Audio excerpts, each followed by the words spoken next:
Isso aí, falando aqui sobre produtos, rótulos, as informações que a gente tem aí, né, nos alimentos que a gente compra a cada dia, não só alimentos, mas os produtos de um modo geral. Você confia, se sente seguro naquilo que tem em termos da nossa legislação para chegar lá, olhar, confiar no que está escrito e fazer a sua compra com tranquilidade? A gente pode ficar seguro, ficar tranquilo em relação a isso? Olha, seguro daquela informação, totalmente não, assim, eu não digo que totalmente seguro, mas ele tem que informar principalmente a denominação de venda dele, o que ele é, né? Isso tem que estar, são informações obrigatórias pela legislação de rotulagem. A questão do número de lote é uma informação obrigatória, prazo de validade, conteúdo líquido que você está comprando daquele produto, né? Que até o próprio Inmetro que regulariza essa questão do conteúdo líquido, a origem do produto. Então, são basicamente essas informações que tem que estar no rótulo, são obrigatórias. E a questão da informação nutricional, que é a tabela nutricional com valor energético, carboidratos, proteínas. Então, são informações que tem que ter, que o consumidor tem que estar de olho e também, ele também é um fiscalizador, vamos dizer assim, né? A questão do tamanho em destaque, não é muito bem fechado isso, né? Não pode ser menor que 1 milímetro. O tamanho da fonte, o tamanho da letra, né? Então, assim, abre muito, né? Porque 1 milímetro é muito pequenininho. Então, quando a gente vê algum rótulo com a letra muito pequenininha, a gente se pega nessa questão de 1 milímetro, né? Então, 1 milímetro, então abre. Então, a gente não tem como dizer que tem que ser no tamanho certo. Só a questão do conteúdo líquido que é mais controlada.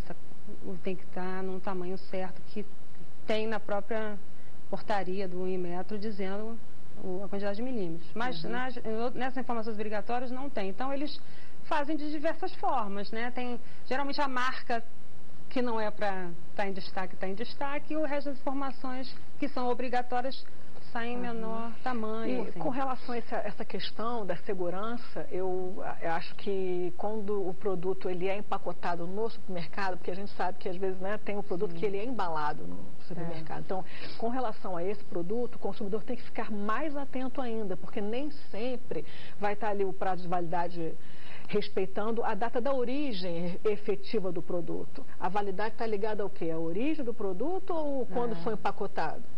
Então, são riscos maiores para o consumidor. O volume líquido, não é? Você pode comprar o queijo já embalado ali, cortou, embalou no mercado. E o volume líquido, ele está correto? Está sendo bem mensurado?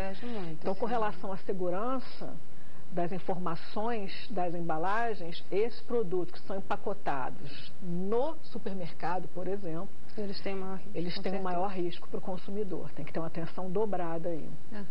Olha, o pessoal está pedindo para perguntar de vocês o seguinte, essa história de data de validade, né?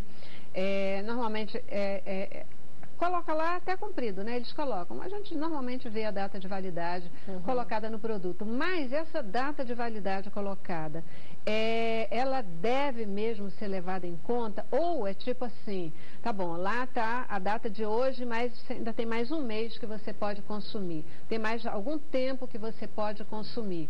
Quer dizer, não tem risco. Se uma semana depois, etc., não tem problema.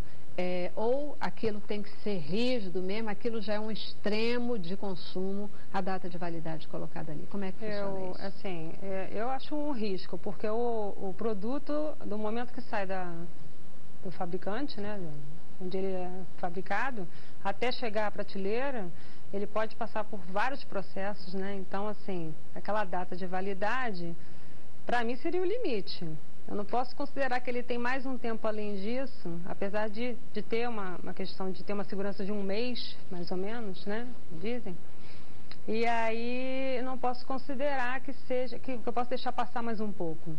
Tá mais os refrigerados, congelados, né? Que tem oscilação de temperatura, Tem pessoas que retiram das gôndolas, aí desistem, aí colocam ali ao lado, aí devolvem. Você não tem esse controle. Então, eu acho o que, quando o consumidor vê o prazo de validade, ele tem que seguir à risca. E atenção, como a doutora Cláudia falou, com relação à validade desses produtos embalados no mercado, que realmente é um complicado, que vem data em cima de data, né? Dados para prazo de validade, ele é alterado conforme a embalagem daquele produto.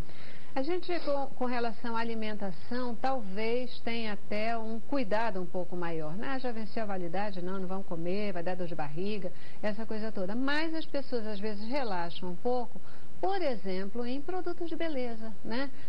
É um pó, não sei o quê, um lápis, um batom. Mas poxa, não, venceu agora, não tem problema. Qual é o risco? Tem um risco, né, de alergia. A questão acho que é questão de alergia mesmo, né? Exatamente. Que o produto pode se deteriorar, né? Então é complicado, sim. Eu acho que o prazo da validade sempre tem que ser observado e, para efeitos de direito do consumidor, o prazo de validade é o que está na embalagem. Então não tem tolerância, assim, de um tempinho a mais. É aquela data e pronto. Usou uma semana depois, se der dor de barriga, se der alergia, se der não sei o que, paciência. Não adianta reclamar, porque agora você é que passou, não cumpriu uma norma. Você não acondicionou adequadamente. Você comprou no prazo de validade, sim, e usou depois, né? Tá. Ainda tem uma outra pergunta, já que a gente está falando de segurança, deixa eu fazer ela logo. Tem uma curiosidade aqui do pessoal que gosta de doce de leite, que eles estão querendo saber se é seguro. Atualmente, as latinhas de leite condensado, elas vêm, você não tira mais a tampa com abridor, né? Você puxa, tem aquele puxadorzinho para... Se essas latinhas com puxador, se isso é seguro fazer doce de leite, colocar essa latinha na panela de pressão para fazer doce de leite, é seguro ou não? Essa mudança da embalagem, da questão da abertura da embalagem, foi por causa de contaminação, né? O contato do abridor... O leite condensado geralmente sai para fora, o contato com aquela lata que tem que ser higienizada, né? Então, acho que não teria problema nenhum em colocar. Assim, a questão é a segurança, né? Então, reforçou a segurança do produto, aquela abertura da embalagem ali. Assim, atento também, porque tem algumas embalagens como essas, que na hora de abrir, tem a questão de cortes, né? Algumas pessoas falam de corte de mão, mas em relação a... Ela suporta a pressão. A pressão... Não vejo problema, não. Pois é, olha, para você que tem essa dúvida, como eu já tinha ouvido essa pergunta um pouco antes, eu até fui procurar ler um pouco a respeito disso, sabe? E vários fornecedores, eles garantem que não tem problema, que você pode colocar a latinha de leite condensado na panela de pressão, ela não vai explodir. Ainda tem mais, se quiser colocar 2 latinhas, pode colocar. Coloca uma do lado da outra, com uma distância entre elas, não deixa elas ficarem juntas dentro da panela, e você vai ter um excelente doce de leite, tá? Olha só, a gente tem um vídeo que ele foi feito lá pelo pessoal do Inmetro e que traz algumas informações sobre essas questões pra gente. A gente vai rodar o vídeo e eu continuo aqui com algumas perguntas para você. Vamos ver o vídeo. O Inmetro regulamenta cerca de 560 diferentes produtos hoje. Esses produtos, antes de serem comercializados no mercado, eles passam por uma avaliação prévia. Isso quer dizer que eles demonstram atendimento à norma de cada produto, e em função disso, eles recebem um selo de identificação da conformidade que é aposto nesse produto. Um produto, por exemplo, um brinquedo, ele, além de ter o selo de identificação da conformidade colado no produto ou impresso na embalagem do produto, ele também tem que ter algumas outras informações que são relevantes. Uma delas é a restrição de faixa etária. Um brinquedo para uma criança maior de 3 anos não pode ser oferecido a uma criança menor de 3 anos, porque pode causar dano a essa criança. Isso tem que estar claro na embalagem do produto. Uma outra informação importante é quando o brinquedo tem uma embalagem que tenha grampos, por exemplo, essa informação tem que estar na embalagem, para o pai tirar essa embalagem da criança, saber que tem que tirar essa embalagem do brinquedo para entregar o brinquedo à criança, para que ela possa brincar com segurança. Todo produto que já foi regulamentado passa por fiscalização na rua. Quer dizer, no momento que você bota no mercado esse produto, há uma equipe de fiscalização, e aí são os órgãos delegados do Inmetro, de uma forma geral os IPENs nos estados, que fazem um trabalho de fiscalizar o mercado e verificar se algum produto não passou pelo processo de avaliação. E aí, não passando, esse produto é apreendido e o responsável é autuado e multado. Recentemente tivemos um caso de um berço de um fabricante grande que, apesar de atender a norma, ainda assim demonstrava uma condição de insegurança nesse seu produto.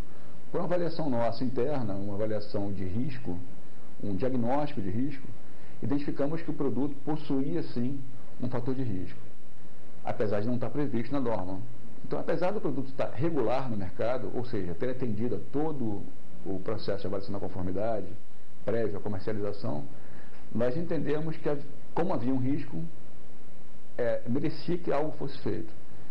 Então, publicamos uma portaria alterando os requisitos, dando uma nova condição de segurança para o berço e negociamos com o fabricante um prazo para retirada do mercado. Esse fabricante retirou o produto do mercado e nosso relatório foi encaminhado para o Ministério da Justiça para que fosse providenciado um recall desse produto. Né? E foi feito, está sendo feito agora, está em andamento um recall de berços por uma condição de insegurança que foi detectada após o regulamento. É importante que o consumidor, sempre que tem algum tipo de acidente de consumo, que registre isso na página do Inmetro, onde tem um link que fala acidente de consumo, relate seu caso. Isso é fundamental para que a gente possa tomar ações decorrentes de falhas no produto detectadas pelo consumidor. Isso aí, olha, para mim, uma das principais informações desse vídeo é assim, o mercado é dinâmico, né? O mercado é dinâmico. E nós, consumidores, fazemos parte dessa dinâmica, né? Porque você vê aí o caso desse berço, por exemplo, ele estava perfeitamente dentro das normas. Numa fiscalização, ninguém teria o direito de tirá-lo do mercado, né? Porque ele estava lá nas normas, mas efetivamente aí a prática mostrou que ele tinha um mecanismo ali de risco e aí isso moveu os controladores, etc., para mudar essa história, né? Quais são as principais recomendações que vocês colocariam aqui para os consumidores na hora de comprar um produto, na hora de usar um produto e até para estimular essa interação com os órgãos reguladores? Eu acho que o consumidor tem que estar atento às prescrições da embalagem, né, com relação ao rótulo, a embalagem, tudo que está ali, seja com relação à composição do produto, prazo de validade, as restrições de idade, né, para criança, quando se está tratando de brinquedo, etc.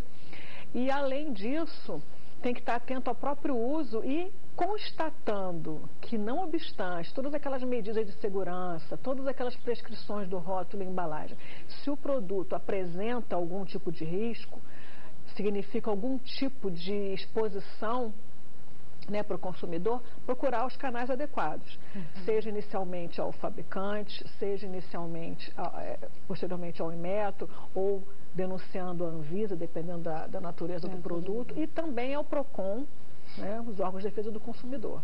São vários os canais que o consumidor pode utilizar para tentar se proteger e tem que utilizar e tem que estar atento a isso, a todos, porque é assim que a segurança é aumentada, né? Porque a coisa realmente é dinâmica.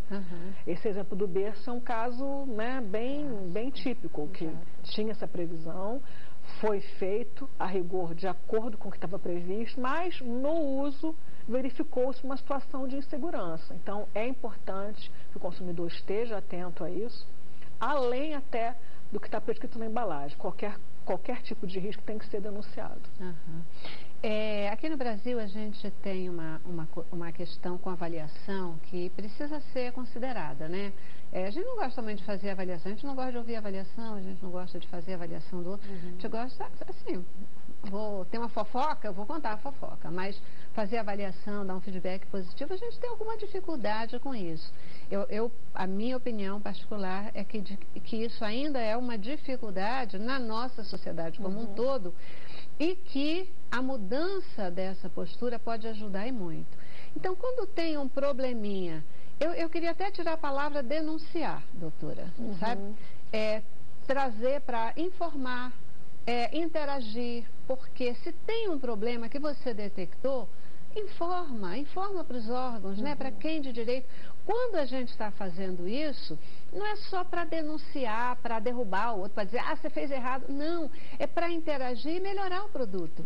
Isso preventivamente. Não é? Isso vai ser bom para todo mundo, porque a gente vai corrigir um problema que está ali e que às vezes uma informaçãozinha vai fazer, trazer uma ação positiva, né?